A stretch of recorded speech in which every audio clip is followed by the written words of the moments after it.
तुम्हाला माहीत आहे का? रामायणात असा एक योद्धा होता जो 14 वर्षे झोपलाच नाही, अन्नाचा कणही खाल्ला नाही आणि तरीही युद्ध जिंकत राहिला. हा त्याग कोणाचाही नाहीये, हा आहे लक्ष्मणाचा. त्याग, न झोपता न खाता 14 वर्षे वनवास. तुम्हाला माहिती आहे का की लक्ष्मण 14 वर्षांच्या वनवासात असताना त्यानं अन्न खाल्ले नाही, झोप घेतली नाही आणि कोणत्याही स्त्रीकडे पाहिले नाही, आणि म्हणूनच तो मेघनादाचा वध करू शकला. हे तुम्हाला माहीत आहे का? हा व्हिडिओ शेवटपर्यंत पहा. लक्ष्मणाचे प्रेम पाहून तुम्ही आश्चर्यचकित व्हाल. वनवास संपवून ते अयोध्येला परतल्यावर वसिष्ठ महर्षी रामचंद्राकडे आले आणि म्हणाले, हे रामा, हे अन्न घेऊन जा आणि लक्ष्मणाला दे. रामा, त्याने अन्न घेऊन झोपून आता 14 वर्ष झाली आहेत. आता तरी हे खाऊन तो शांतपणे झोपेल. हे ऐकून राम आश्चर्यचकित झाले आणि म्हणाले, गुरुवर्य, त्याने का खाल्ले नाही?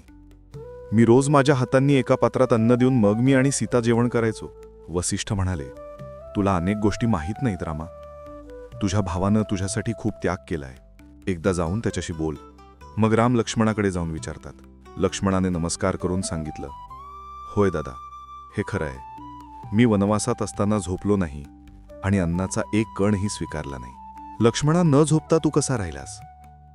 तू रोज मी आणि सीता झोपल्यावर बाहेर झोपायला जायचास. तू झोपला आहेस म्हणून आम्ही शांतपणे झोपायचो. 14 वर्ष न झोपता तू कसा राहिलास?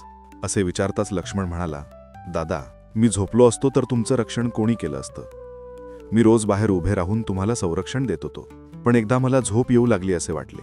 मी निद्रादेवीची तपश्चर्या केली आणि आईला विनंती केली की आई, मला 14 वर्ष न झोपता माझ्या राम आणि सीतामाईचे रक्षण करायचे आहे. कृपया या 14 वर्षांसाठी मला सोडा. तेव्हा निद्रादेवी येऊन म्हणाली, लक्ष्मणा, हे कसे शक्य आहे?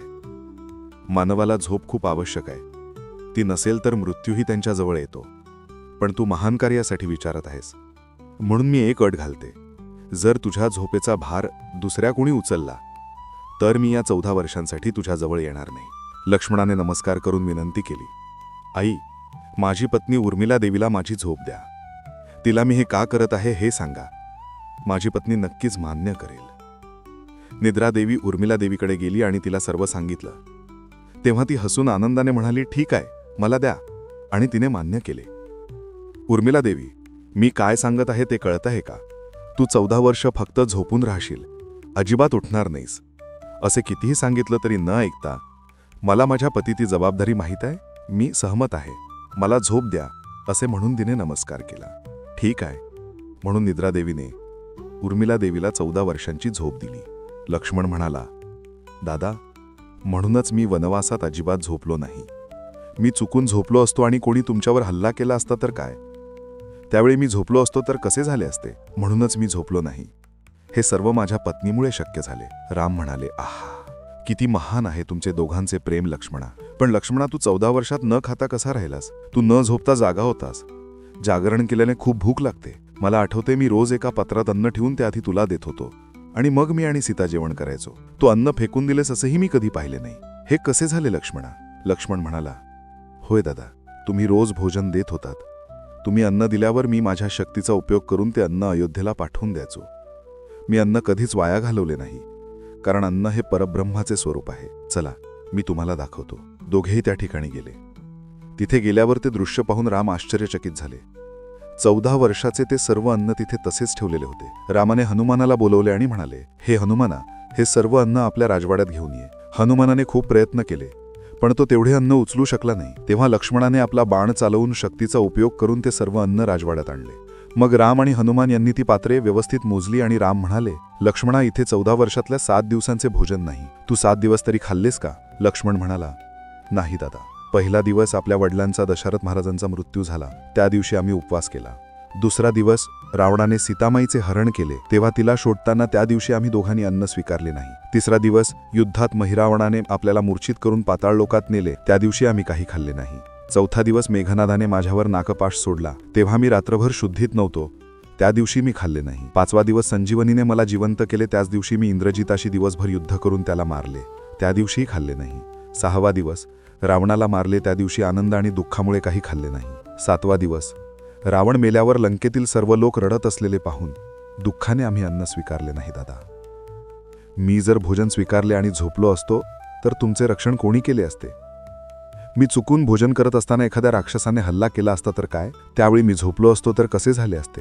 म्हणूनच मी तुमच्या रक्षणासाठी काहीही स्वीकारले नाही, असे तो म्हणाला. रामाच्या डोळ्यात पाणी आले आणि त्यांनी लक्ष्मणाला मिठी मारली. मी कोणत्या जन्मी कोणते पुण्य केले म्हणून मला तुझ्यासारखा भाऊ मिळाला, लक्ष्मणा, असे म्हणून ते आनंदित झाले.